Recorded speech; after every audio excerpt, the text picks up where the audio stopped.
trauma. So what can such woman do? The healing process starts with you acknowledging that you are not at fault. The responsibility lies on the abuser. Every abuser will definitely abuse. Until you are 25, your frontal lobe is not well developed. So you are not capable of thinking logically. It's not possible. I don't know whether you've ever experienced a thing that you feel that, oh, I've forgotten about it. And once something happens. Something just happened. And triggers it again. Yeah. So it's possible to get healed. So how can the society or people support people that are going through trauma? Hi, I'm Hitavelle. Hi, I'm Emaidio. Hi, I'm Mem. And you're welcome to Truth in Bikinis, where we strip down life's toughest issues to its core truth. Or at least the ones that affect the women. And today we'll be talking about how women can heal after sexual trauma. And we're looking at the Psychologist's Guide to Reclaiming Power. So today we have with us a very special guest, a psychologist in the house. We would allow her to introduce herself, Mrs. Udwak Tem. Hello, viewers. My name is Udwak Victor Tom, your clinical psychologist. I believe you will learn something. All right. So thank you so much. So today we're just going to be talking about how women can heal after sexual trauma. We're talking about sexual harassment. We're talking about domestic violence. We're talking about attempted rape, assault, all manner of things that very young women have to go through. Some people go through it at younger ages. I mean, statistics shows that there's the level of childhood sexual abuse, about 35% of females, married and unmarried, in a particular research in Lagos State University did a research, and they sampled about 3,000 women from 6 geopolitical zones in Nigeria, showing that 35% of women had gone through childhood sexual abuse. And that's a whole lot. It means that a lot of women, that's just from just about 3,000, just a handful of women out of maybe how many million Nigerians, showing that. So what most of the statistics shows that is it's true what UN said, that 1 out of every 4 women has undergone some level of abuse, whether as children or as adults, even cases like sexual attempted rape, and actually some go on to get raped. And there are women practically living, just going about life, not knowing how this has influenced or affected their own life, affected their lifestyle, affected their relationships, affected their whole life. They just go about it trying to cope with the situation. There are people who don't even talk about it. And so today we just want to have a better idea how women can actually manage situations like this. People who have gone through all of this, how can they get better? How can they manage the situation better? And how can they actually look forward to a more quality life, right? So thank you. So ma'am, so we're just going to be asking, what's the one thing that you'd wish that women actually understood about healing from trauma? Like, people who go through this thing, what's the one thing or what's the first thing that you think that they should know? Like you said, traumas, there are different types of traumas, and I think here we are focusing on sexual abuse, right? Yeah. Sexual trauma, which actually has to do with not giving consent. Any sexual activity that you've not given consent, or your consent is not even respected at all. So let's start from that part to understand what that means first. Having said that, how you were talking about how women can heal, right? Yes. I want you to know one thing, that healing is actually a process when it comes to sexual trauma or trauma of any kind. It has to be a gradual process. There is no one pattern, have it all. It's a process of restoring the person's safety, of restoring the person's emotion back to the individual. So when it comes to how you can come out of a trauma, you have to get it at the back of your mind that it's not just going to happen, bam, immediately. It's a gradual process of regaining your safety, of regaining yourself and your emotions. All right. You know that statistic that you mentioned is so scary. And 1 in 4 women being victims of this. It reminds me of this thing that happened when I was younger. It's just a jarring reminder just how common and how often that something like this happens. When I was in boarding school, let's say just 1, just 2, a group of, we used to do this thing, I don't know what this called it. There were these things like confession nights, or a group of girls gather and talk about traumatic or scary things that they've gone through. Yes, it was like a common thing that would happen in boarding school throughout your entire time. And me and these girls, we sat in a circle and we were just talking about, I don't know why, but they were just talking about sexual trauma that they have experienced. Mind you, these are 12-year-old, 11-year-old girls. I don't even fully understand what have happened to them, but they know that, this is wrong, this was something bad. I remember one girl, she got essayed by her French lesson teacher. It was a lesson teacher that assaulted her when she was 8. Another girl, this one was like her neighbor. I think she wanted to go to, because I think her parents were separated and she was trying to see her dad or something like that. And she was walking.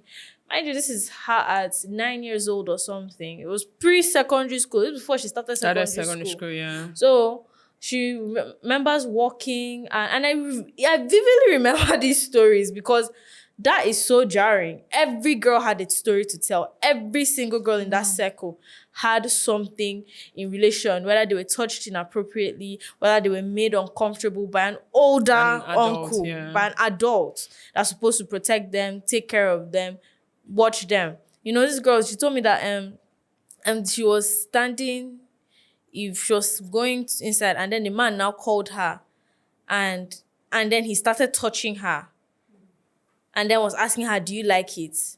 And she's a kid. She's just even like, I know children that are very quiet. Yeah. There are different types of kids. There are kids that you don't even come close to them. They are shouting, they are yelling, they are making noise. And there's some kids that are just quiet and they withdraw. They don't, and that's the type of child she was. And I don't even know who came and now saw her, was so angry and like sent the man away and shouted, and she was talking about that as an experience that she had had. Another girl came, talked about her own, how a teacher was, those strange vibes you get from people. Yeah. So the fact that every single girl had something weird, something strange, whether someone touched them a certain way, whether someone full-on raped them, full-on assaulted them, whether someone almost did that, whether someone did something and then the person got caught or something, every single girl had a story in that circle. And it was crazy and it's scary. And I don't know, how do you even start? Because especially when it comes to, because you've explained how healing from sexual trauma is a process. How do you even, especially when it's something that happens as a child? How do you even come back, like even reconcile and come to terms with what had happened to you? Because that's a different thing. Most people keep quiet about it, silence it.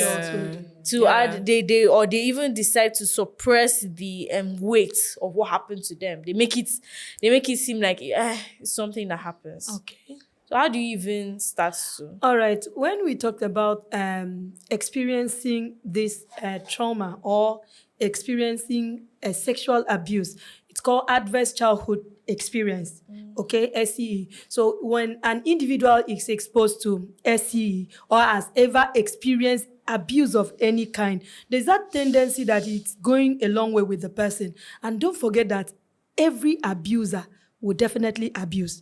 Okay, so now how do you navigate through? Everyone that has been abused. Yes, every abuser will definitely abuse, indirectly or directly. Why? Because they may think it is the new normal, is a norm. Okay, then if the person is not healed, there will be a tragic thing awaiting in the adulthood.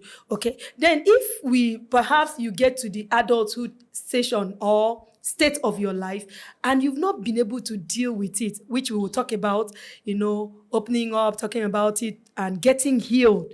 There's what we call PTSD, post-traumatic stress disorder. The individual is bound to develop it. Most times they tend to repress it. Repression is a defense mechanism that people who doesn't want painful experience to come to consciousness, they try to push it back. So you'll be living in a pseudo world, in a false world, and you may not be able to navigate. So there is that need when a person has been abused in one way or the other, and unfortunately we live in a world where most parents, they don't pay attention to their kids. Even when they try to open up and say, this is what is happening, they feel like, shh, for the family namesake. And it continues. So a lot of ladies are facing this, and there is need for healing to occur, for the person to be whole rather than fragmented. You know, when Isabel was saying that they had that session in their school where girls were talking about their experience, and it just made her realize how common this thing is, how common. I mean, there are statistics for boys, but it seems like there are more girls that are getting assaulted sexually. Maybe because girls would not generally fight back, or it's easier to get to girls. So I just wanted to say that, okay, this thing is very common, because I just remembered that when we were much younger, my dad had this friend, an older man, of course, my dad's age, maybe in his 50s or 40s, 50s, yeah. And he would always come around, he would buy us stuff, buy us a lot of stuff, and then play with us and give us money. And then after a while, he graduated with from motives. Yeah, he graduated to touching you when he gives you money. So he will just touch you playfully, and you'll be thinking okay, what's uncle doing this time? And it's even that you can feel the discomfort. You may not know what's going on, but you already know it's wrong inside. And he would do that. After a while, I started avoiding him. But I realized that I was doing it to every one of us. All of us girls in that house, we are going through the same thing. Imagine. Just to say how common this thing is. It's common. How common this thing is. Yeah, Emedion was. Sometimes abusers, they tend to manipulate their victims into believing that they are the reasons for things like that happening. And sometimes not just the abuser, the society, families, they can tell the girl, okay, you dressed like this, that was why this happened to you. The abuser can say, you're supposed not to come to my place at night. So those people might just grow up with the shame and guilt that, this happened to me because of what I did. So how can someone like that just get healed? Because the person is not just going through the trauma, going through the shame and abuse and the guilt of what happened. I think, answering that, I want the individual to understand that healing actually begins when you know that the responsibility is not necessarily on you, but the abuser. Yes. Immediately the individual is able to rechannel that, have that shift in the thought process or in our mind now. It will be possible for that person to heal gradually, because most times people tend, like you said, people tend to blame themselves. That same self-blame will, for instance, if the person is an introvert, the person will cave in, withdraw from people, and that exactly may likely affect subsequent relationships in future if it is not. So know that the healing process starts with you acknowledging that you are not at fault. The responsibility lies on the abuser. And that is how you start your healing process. Yeah. You said something about why does it seem like it's always girls. You know what the scary thing is? Because of the patriarchal society structures we live in, when it comes to boys, that's very dismissed, and it's not even something that's looked into. Honestly, you'd be surprised. And especially with the main perpetrator of sexual abuse towards boys and men as well. So it's also grown men. And the ones that go after these boys are so insidious because they know that they have trapped them in this bubble of shame. They have trapped them because how this country treats anything related to homosexuality. The biggest sin you can ever commit is being bent over by another man as a man. That's the way people view it. Most times that type of a thing, they will never talk about it. It will never even become a statistic. They're doing study when they're trying to, that thing is locked away, cause I think it happens to young boys as well. It does. It does. Someone told me, like one of my friends, a guy friend, told me how he almost got victimized by, because boys are also not even expecting this to happen to them. Yes. They don't, because already you as a girl, you're kind of expecting that that's the default. Like that's what's probably going to happen. Like it's going to happen eventually. You're taught to accept it. Boys are crazy. Boys are given this more of an invincibility mindset that, oh, I can go out at night, I can do this, I can do that, and nothing is going to happen to me. And when something does happen to them, because it's not even expected to, their situation ends up being much worse. Yes. Because, you know, most girls, when a grown man that's really old, like already with the way your parents raise you, a much older man is trying to message you and say, let's hang out, let's meet, you're already taught to be weary. All your red flags will kind of be, especially if you grew up in a very aware environment like that. But most guys, if an older man is trying to say, let's hang out, or let me see, they wouldn't. They won't see any red flags will not ring. Their red flags won't even ring at all. Yeah, there's some girls that their red flag won't ring, but boys like this, they will not even question it. They will just be like, nothing can happen to me, nothing will happen to me. They don't even believe that homosexuality can exist and it will now come and be done to me. They've not been victimized. I think that is why today is set aside as the World Mental Health Day. And what is the theme for this year's on is services. Okay, assessing services. What type of services? Psychological services and other services. And then mental health in catastrophes and emergencies. When you are faced with such situation, what can you do to come out? Rather than internalize it, keep it down, tone it down, and be suffering all through your life. That is why you are not in it alone. Someone might have passed through what you have been facing, and then there is hope for it. So you can take advantage of every situation and every openings, to get healed. It's that's also by the way very possible for, let's say, a girl who has gone through sexual trauma, fall into another relationship and is genuine, but the lady is still finding it very difficult to flow in this relationship due to the experiences she had. So how can someone free from that and let's say continue? Even in marriages, we have ladies who are still struggling in marriages due to sexual trauma. So what can such woman do? Some of them even meet therapists, but they are still struggling after the therapy session. Okay. In that case, you need to give yourself, remember what I said, it's a gradual process. You need to give yourself time. You need to be patient with yourself. You need to also be compassionate towards yourself. Why am I saying so? Because apart from all this, you need to open up. Yes, there are some that have opened up and then they are still feeling somehow. But if you find yourself in such space that maybe you've talked to someone and the person didn't really give it to you the way you want it, that's why therapists are available. That's the place. That's where the place of the therapist comes in, where you can be safely guided to your healing, process. You can be guided properly rather than just talking to anyhow person who may not really have what to give to you. A therapist will give you that enclosed avenue for you to open up. And then if it is in terms of community, you need the social support of relevant people, okay, that can help you. Like I said, bottling up will only make you momentarily relieved that you are not feeling the abuse again over time. But that is actually a defense mechanism. You are actually repressing it. You are toning it down. But with time, it will pop up again. I don't know whether you've ever experienced a thing that you feel that, I've forgotten about it.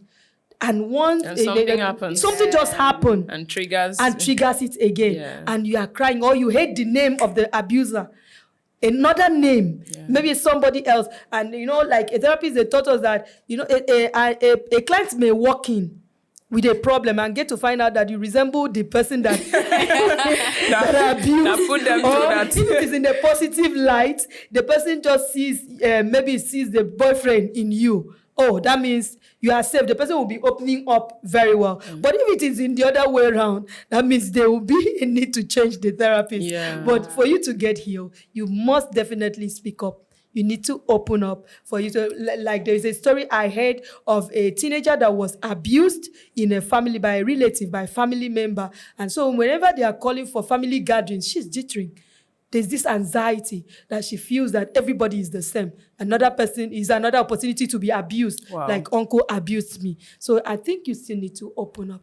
So what happens when you don't, because I don't think a lot of, you see this healing, a lot of the way the country is, the way people interact with this thing, most people, healing is not even feasible an option. Therapy, therapy is for the white man.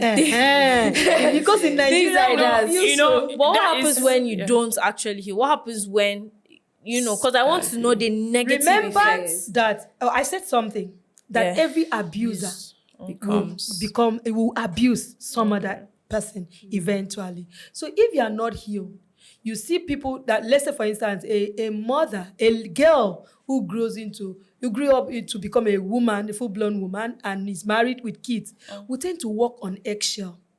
When your innocent child is making a move, like Sigmund Freud said that there are different stages of psychosexual development in children, where the anal stage, which is the third phase of a child's sexual development, where the child, the genital stage will be touching the genitals. Okay. So for instance, if a child, like let's say a 2-year-old is squatting down, touching her genitals or the penis, the individual, what are you, a person that has been abused would think that the child has started learning something negative and will vent it on that child. Not knowing that, it is natural. Why you carry your face like that? It's natural. I'm learning now. At that phase to behave in that way. Wow. Innocent child that may not know that the don't mom know or the why dad mom is going through that. Remember somebody said something, a significant person said something that while growing up, she was abused by the cousin. So now when she now grew up and the cousins of the children came visiting, if she can't hear her daughter's voice, she will start shouting, "Where are you? Where are you? Where are you?" That's somebody that has not been really healed. So that's the negative side of it, because you tend to you become mad. You'll be anxious. Anxiety is part and parcel of your life. You will now be paranoid. Wow. Somebody is trying to help your child. You are thinking, why are you pulling down the person's panties? The child is soaked. The child needs help. Madam, you need to calm down. So that is the negative side of this trauma. It affects them. I think my biggest concern is the fact that we generally, as a society, do not hear victims out. There's no avenue for victims to actually be accepted. And so it leads to everybody covering up themselves, everybody trying to keep a face like, oh, everything is fine. Meanwhile, someone just went through an abusive situation and they are drowning in that despair. A lot of people go on to take their lives because they can't deal with it and they can't talk about it. You can't talk about it without the shame, the guilt and everything. Someone is blaming you. The victim blaming thing is like a real deal here. Everybody blames the victim. Like, why did you go out there? Oh, why did you stop here? Why didn't you wear like this? And nobody takes the time to look at, oh, this child didn't get abused necessarily because of what they wore or because of how they behave. He got abused because they got into the hands of someone who is an abuser. Yes. So that's the thing. This person that did this to this child didn't do it because he was wearing it. This guy is just an abuser. I think it calls for parents now upping their games. And when I talk to parents, I actually take some surveys and I got to realize that some have not even started the sex education yet. They feel 2 years is too small, 10 years, still a child. Don't say such thing to my child. No. I actually was living in a compound as a single lady and I love children. I work with children. And I saw my neighbor's kids. It was a Valentine Day. So it was a time for me to orientate them on what Valentine is and then get to find out. I think one was like 7, the other one was like 6 or thereabout, and there was 5. So I now asked them, okay, people are dressed to go to school in red and white. What is happening today? It's Valentine Day. I said, okay, thinking about Valentine Day, what is Valentine all about? Is it not when mommy and daddy kiss themselves, they stay together in the room? Wow. That is Valentine. And here is the father who said, He didn't hear that part. By the time he returned, he listened to me. I was trying to explain to them what Valentine truly means. He said, leave my children. Don't talk to them that kind of thing. It's too harsh. These are just junior, small children. How can you be spoiling their minds? And little did this man know that the child has already defined what Valentine is all about. So it depends on parents to start the sex education on time. Age appropriate sex education. It doesn't mean that you have to come and expose everything to the child. What age is your child? So start from there. From knowing the body part, from being assertive, learning to say no and meaning it. And raising voice when necessary. You plant the seed in the child and definitely that child will grow with it. And if somebody tries to do it, the child will know what to do. But a child who doesn't have that opportunity will definitely internalize everything and it will work against the child. Yeah, and I think parents should also have a good communication with their children, because I know of a teacher who was actually, let's say, chiking a student. So that particular student had a good healthy communication with the parents. So when that child got home, she spoke with the mom. He said, Mom, my teacher said he likes me. He said if I know of something called sex, and that if I would love to give it a try. Oh. So that when the How old was this girl? She's a teenager. Let's say around, she'll be 13, 13 or 14. That if I should try sex, and whenever he comes to class, he touches my hands, my back, and so I don't know. I just said I should discuss it with you. Wow. So the mom now understood and like, really, so this is what's going on. The mom had to we met with the teacher and dealt with him so well. It happens. So if that communication was not there, if they didn't have that relationship, it would have been something else. It would have been something else. This is a real issue. It will shock you. Had his way. He would have had his way with that particular I actually child. handled a case like that recently where a child, talking about parents believing in their children, a child who is a boarder in a prominent school in this nation, that child went to school with pocket money. What the teacher does, since the teachers are not allowed to live outside and they are not allowed, they are single ladies, they are not to marry, they are to be in that school, locked up there. And the funniest part is that you've seen a male teacher, you can't go. You are going for the JSS1 students who are naive. And what did this boy say? They actually brought the child for a different thing, for me to assess in a behavioral problem. In the course of talking, I got to realize that there is actually abuse inside. And what the teacher does is that he tells them, you give me 5,000 naira. Some sneak into the hostel, the boys' hostel, and sleep with them till the next day. He said, give me 5,000 naira. I will allow you to touch me and do anything you like. So you use your pocket money. So she carry it out with the seniors and then to the junior students. So this boy, being smart, he kept saying, okay, they've not visited me yet. They didn't give me money the other time. And now when this boy opened up, I reached out to the parents. They said, no.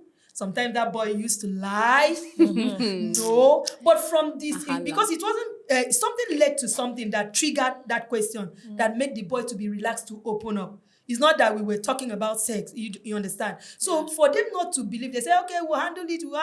Family name.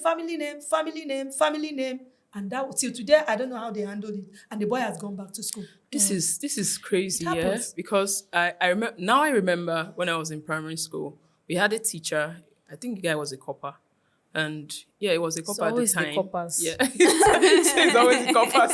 And maybe because they don't stay for long, they just want to create havoc and disappear. And this guy would break time, would just gather us girls like round his table and just be gisting us, buy sweets for this one, buy this for this one. I think I've mentioned this thing before, and I just kept, sometimes make some of them sit on his lap, make us sit on his lap, and just touch the girls like that, inappropriately, of course.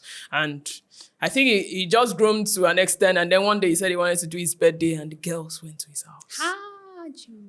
Young girls. Maybe, the oldest of us wouldn't have been more than 10. Yeah. Very young girls. And I don't know, I think I went at some point, I left because,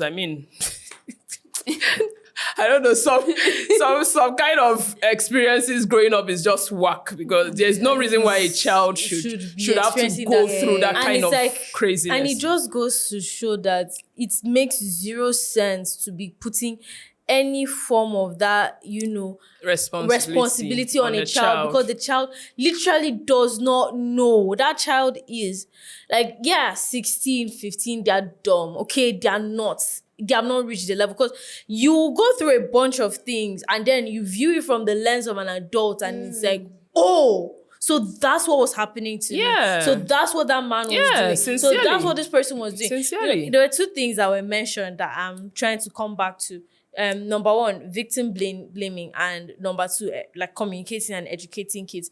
There was this thing on TikTok that went viral, very viral videos, small children looking like reception, very small children. They were teaching them a song. These are my private parts. These are my private. No one should touch them. No one should. If anybody touches them, report to mommy, report to daddy, report to teacher. It didn't just give a list of their parents. Anybody in authority, make sure they should report. That was the song. And like you said, some parents will see that type of a thing as why will you be? But honestly, he's never gotten to that point. We've gotten to that point. Because he's never to actually teach this children. Remember, they are going to school. I read a book, A Guide to Parenting, and the lady says that when once a child is 2, you're about to lose that child. So you have from birth till 2. Why are you about to lose the child?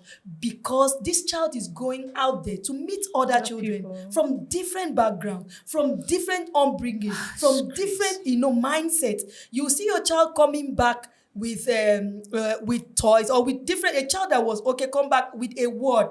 Now come back and say a word. Where did you get that one from? You don't say it at home.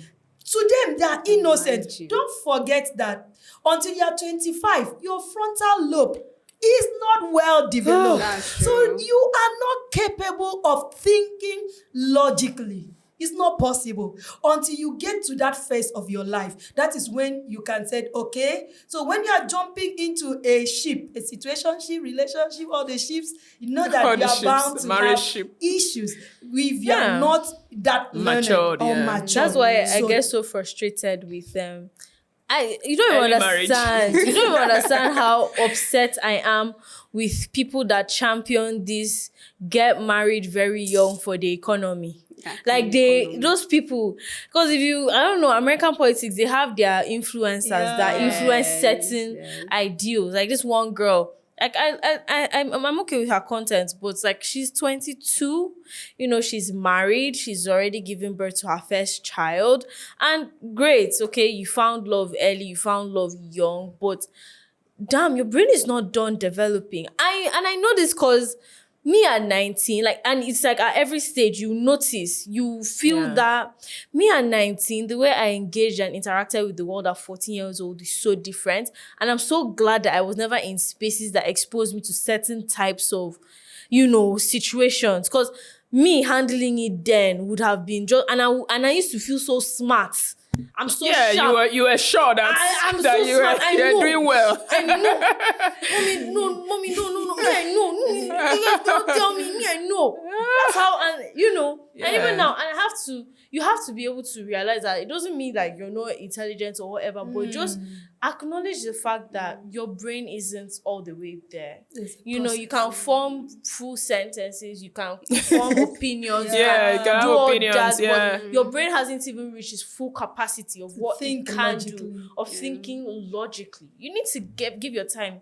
Give yourself time to rest. Because you see these people online, they'll be saying, they talk about people getting married late 20s, early 30s, like it's a problem of society, it's a problem of the world. And that's it's that's another topic. They talk about it like it's a problem, the world was so much better when they were marrying early. So and the truth is that the only reason why it was better is because women were more easily controlled. Women were, because when your brain is not fully developed, manipulation is easier, especially when you even talk about the ideas of a much older man and a younger girl. It's not right. We need to go and interview our mothers to get to know how they worked. Talking to mothers. If it really worked. I've seen a mom who married earlier, and then the father was saying, this is how I married your mom. She has been here.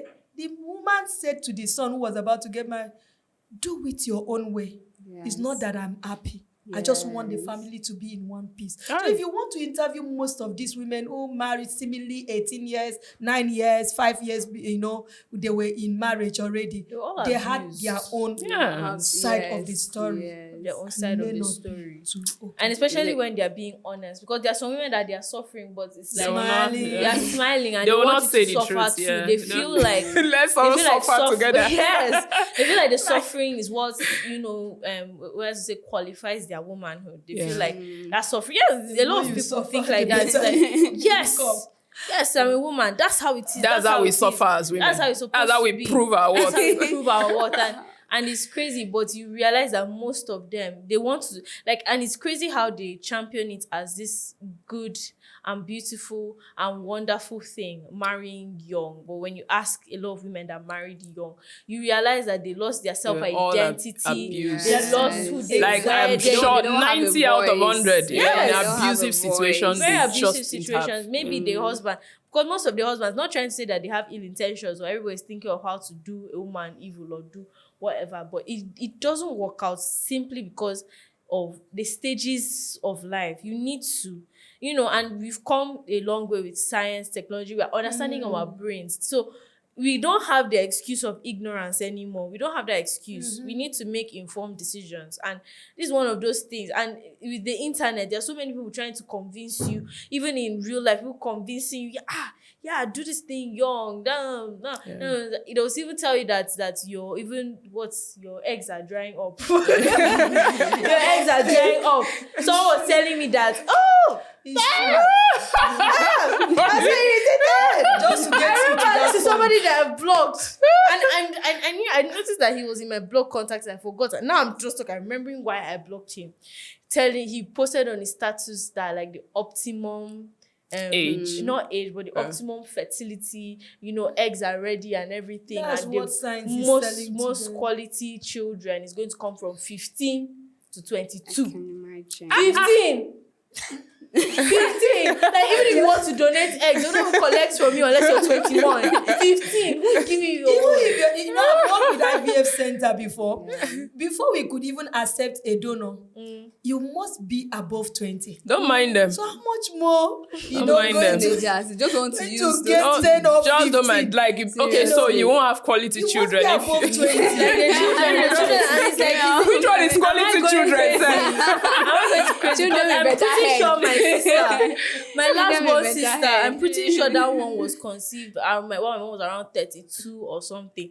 This girl has never in her life been bony. She's always been healthy. She's very intelligent. She's very sharp. She's calm. She's quiet. She's a normally fully functioning child. And my mother had her at 32. Wow. 32. That's when that's the last child she had. But that was still, there's nothing. Do you get? It was even a pregnancy that even came very no, we already have 4. It was one of those situations. It was like, what is it? It came so easy. You understand? When you reach that point, it's like, this is coming down season. And coming down season. Just like that. And there's this narrative around these ages and there is for women a lot. A whole lot for women. One thing about it, if this sexual trauma is not tackled like this, it moves from generation to generation. And I think one thing victims do, they now turn abusers, just like you say. That's their own way of revenging what was done to them. Okay, this one did this to me. Sometimes it's not even revenge. It looks like it's like an automatic. It's just a response. And some parents that are not healed, they now pass this thing now to their children. I remember a woman said she was, her dad had a affair with her. Let me say this virgin her while she was, I think, was it 9 or 10? Her dad. Jesus Christ. And then she was not healed. She got married and had a girl, the first child.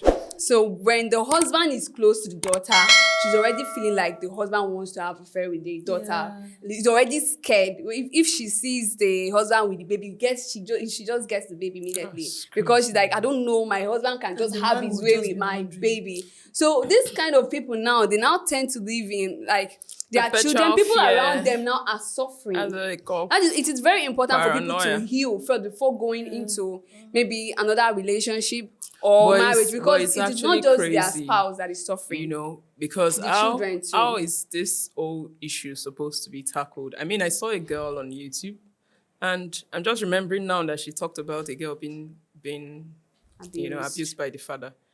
This girl's dad had an affair with the daughter, and she gave birth. Not one. That's Lord's family. You know, somebody was asking her, like, someone was asking her, do your children know that your father is their father? Grandfather, father. And she said yes. She just told them about it. And I was just imagining, my head, I was like, how? In the minds of those kids? How? Like, how do you even explain? How do you live that life?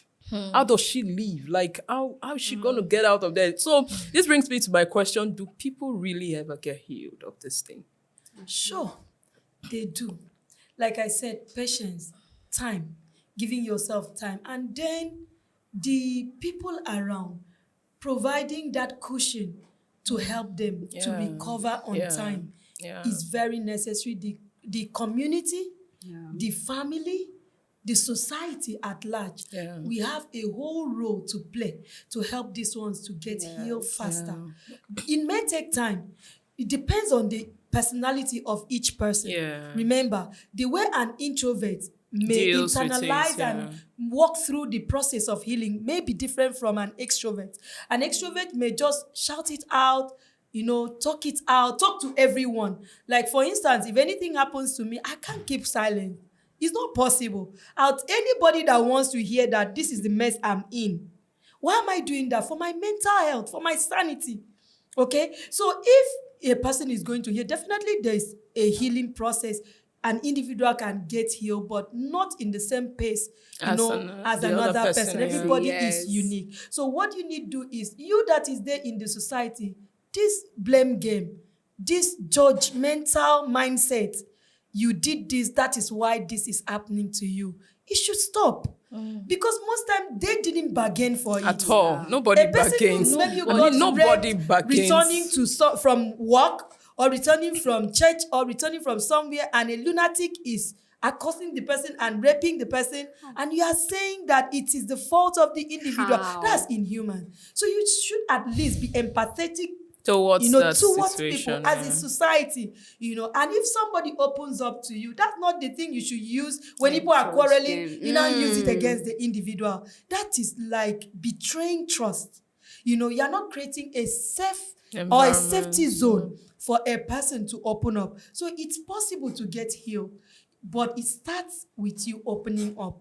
It starts there. It starts from there. So if you open up to the right person, I used to say, don't go and open up to somebody that will hear. You say, this is what happened to you. At the end of it, they don't have what to offer you. Just give you ear. They listen to your thing, or they come and hit your stomach, for you to gush out what you are passing through. And at the end of it, they record use it. They use it against you. Get to someone who is able to give you, to provide solution, and probably help you to have succor. There's succor in God.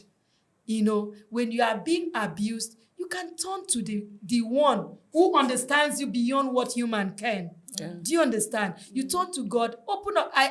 When I was single, most times I enter into a relationship and the relationship will not work, and I'll come back blaming myself. And then I came in contact with a book, Healing Damaged Emotion. I never finished that book, even till now. But there's a particular chapter I always go to whenever I hit the rock. I'll now just go back to this thing and read it. And after blaming myself, I'll go and tell God how I feel. I'll just make sure that I have the presence, that I assume you are here with me. You know what I'm passing through. This is how I feel. I was feeling this way, and this was what led to this. And how do I come out of it? And God is always faithful to give you that support, that comfort. If therapist has failed, if any people have failed you, if you feel you can't open up, they will judge you for it. There is someone who has your ears, and you can turn to him and be sure to get feedback. What she just said, the mechanism of talking to the right people is something that people really need to be attentive to, because I've heard of women who go through an abusive situation, maybe they're abused sexually by maybe anyone, and then they turn to another person to tell them what they're going through, and they get abused again. It's true. Yes, they get abused again by the same person they came to find comfort in. And so it's something that people really need to be aware of. Like, you cannot talk to everyone about what you're going through. Yes, you're going through a lot of pain. You need an avenue to just vent or open up to talk about it. But you need to be careful who you actually talk to, because it can determine if you go from there, if you progress from there, or if you just lock up. Yeah, and then there are people even from there. Just imagine maybe getting raped and then coming back to someone and just trying to tell them next thing they take advantage of you again. From there. Oh, and that's, you guys already know my own. You guys already know my own castration, straight, any abuser like that. That's my, it should be legally mandated that any person that does something like that, you will never experience sexual pleasure ever again in your life. And then you now that person now goes through orientation, but this is what happens. If more people I'm going to lose my balls forever if I do this, maybe they'll consider it. Maybe they'll think about going to therapy before abusing somebody. You understand? And another thing is that in terms of that victim blaming, it is so ingrained in our society. I remember this thing that happened, anonymous group and group something. Anonymous now, they'll say, everybody put my department. There was this one guy that repeatedly got assault allegations. Someone just mentioned in anonymous, nobody can see who it is. Yeah. That I had a very bad experience with this particular guy, and I did this happened, and someone said he assaulted them, someone said that he almost did. Let me say 3. Wow. That. Wow. And person. 3, just that same person. And then one person now said that, you see this guy, he does this thing where he pretends to as if he wants to read or study or ask for that type of a thing, someone that doesn't really know, and then he now uses that opportunity to take advantage of them, or is struggling to see how he can sleep with them. And another person now, all these anonymous messages, or we don't know who's sending, we don't know who's saying it, we just know the name of the guy that is being accused. Yeah, so the one that now came up was now all you girls that are going to his house, what were you expecting to go there and do? Eat biscuits, go and pray. Imagine. That was, you get, and 2 people said that. So they were not even, nobody, they were not even saying, this guy, let's get this guy. Let's get this guy. Yeah, let's get him to answer what. Let's know if this is, because it's anonymous now. There's no proof, there's no basis. You might just be trying to tarnish the guy's name or whatever. But even then, it's nobody was. But 3 people cannot gang up like that. Yes, 3 people cannot just gang up coming like that. to say that type of a thing. Please, I would like to say that if you are a type of person that abuses, abusing a lady, abusing a guy, remember that this will bring a huge impact on the individual. Very, very. When the person is going into marriage eventually, all this will play out again. If a person is going into another thing and maybe happen to encounter such again, it will become a problem. So you should help out. Some people, it's not that they want to abuse, but it's because they don't know how to go about it. You need help.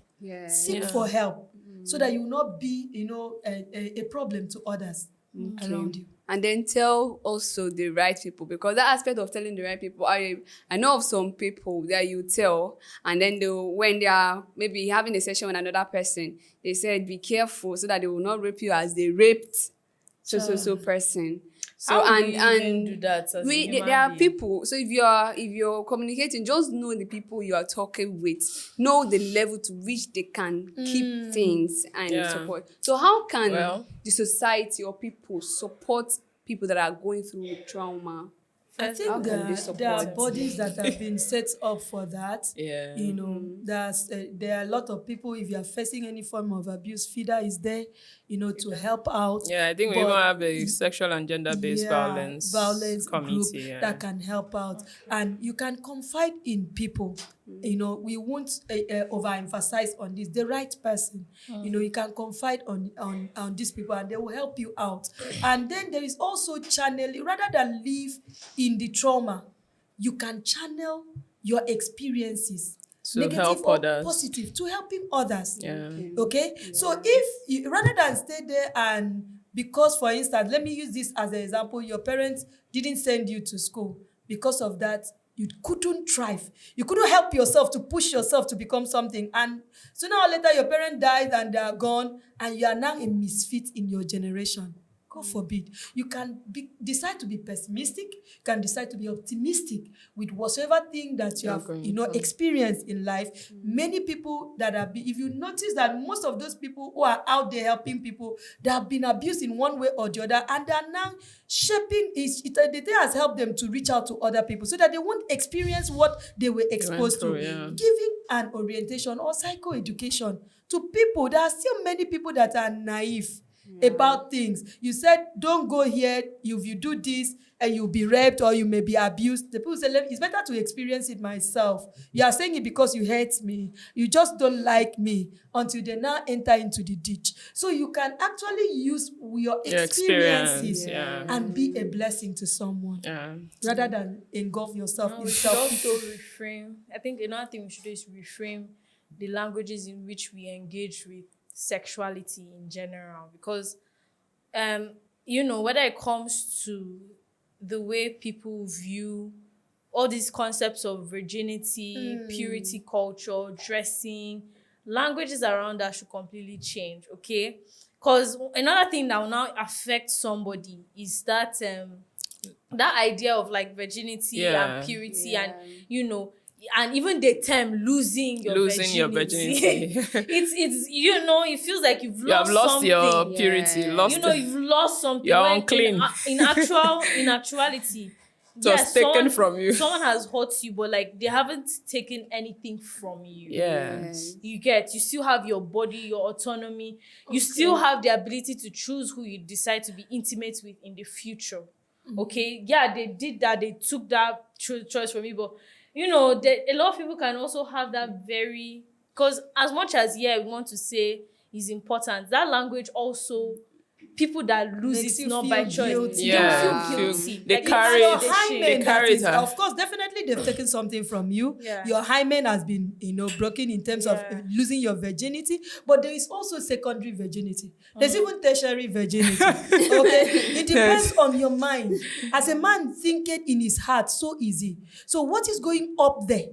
Whatsoever things are true, whatsoever things are lovely, whatsoever things are of good report, if there is any virtue, those are the things you should think on, because the way, now talking about that self-concept, the way I perceive myself to be, that's how another person will see me. So if, because I passed through something, I internalize it and I start, blaming myself and see myself as a misfit, definitely I will exude what other people will perceive and then see me in that light. But if I can navigate through it, I can be better off. Wow. It's been such an interesting conversation. I want to say is that for anyone that is going through any sexual trauma, just know that you are not at fault. Okay? You're not at fault. And you'll be fine. You will definitely move on, and you will definitely be fine. Okay. Sure. But there's something I wanted to ask. Sorry, I know we are going to the end, but a lot of people don't report any of the cases. Like even as much as we have the recorded and it's so high, there's so much unrecorded. Yes, more. That's there. Like it's a lot more than is what is out there. We know that. How can a person, be able to get justice for themselves? Because there's a serious mistrust in our police system. It's like if you don't have money, you can't even think of hide your face. You have to hide. You can't do anything. It's like you won't even be taken seriously. If the person that abused you has more money than you, the true God in this country is money at the end of the day. That's the true God, but that's the God most people serve. Yeah. In all actuality. Yes, it's true. You're right. Worship money at the end of the day. You're right. So what are there any organizations that are very sure, like someone that's watching this video now, they want to get justice? Because some people, they live with it. There's someone I know like that got invited for work, got drugged, got assaulted, and didn't want to make any noise about it, didn't want to talk about it. And what happened was that she now later tried to even gauge sympathy, like for the guy, like, oh, does he even realize that what he did was wrong? And she now, like, he was just acting like a guy, like she was just one girl that he slept with, regardless of trying to disregard her, trying to ignore her. And she tried to ignore it. And I even thought that maybe she might have, because she didn't bring it up again for a long time, for months. And then randomly, she just told me that I really want to get, like, I thought I could move on. I thought I could act like, it's not as if this girl is like, it wasn't like it was her first time. Like, it doesn't even need to be a situation of losing virginity. That experience, that's the meanness, the fact that you didn't give consent, disregarded you, and even after that, the person is still thriving. Yes, person is still thriving, making money, being comfortable, and imagine. Because you cried, she cried in pain, and this person did not care. It's in the slightest. She was immobilized. She couldn't move. She couldn't do anything. So being rendered powerless, and she thought she could move on, but she said that this has been haunting her. She wants to know what she can do. If the person is not healed and the abuser is at side, something bad may happen. In the sense, because the individual now, the lady, in question, is already feeling cheated, is feeling used. Okay. First of all, I want you to know that among these people, yes, I know that in our country, and in our environment, seeking for justice may be difficult, but I think that there are still some that have not bowed down to bow yet. There are still some in the multitude, one or few, that can still, stand up for justice. And feel that, I think to a great extent, that they are trying, they are doing something great. So you can walk up to, like what I always advise ladies, if at all there is any problem in marriage and there is need for separation or children are involved, go to family court.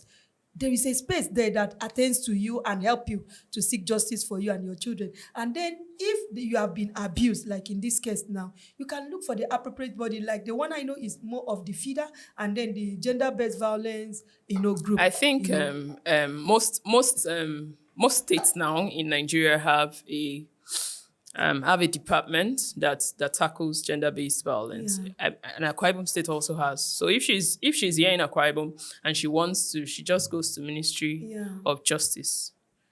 I mean, it's free. You get a lawyer to pursue. They get the police involved. Lawyer for you. They get the police involved. They take the case to the very last. I mean, if you want the number of the director, I can give to you.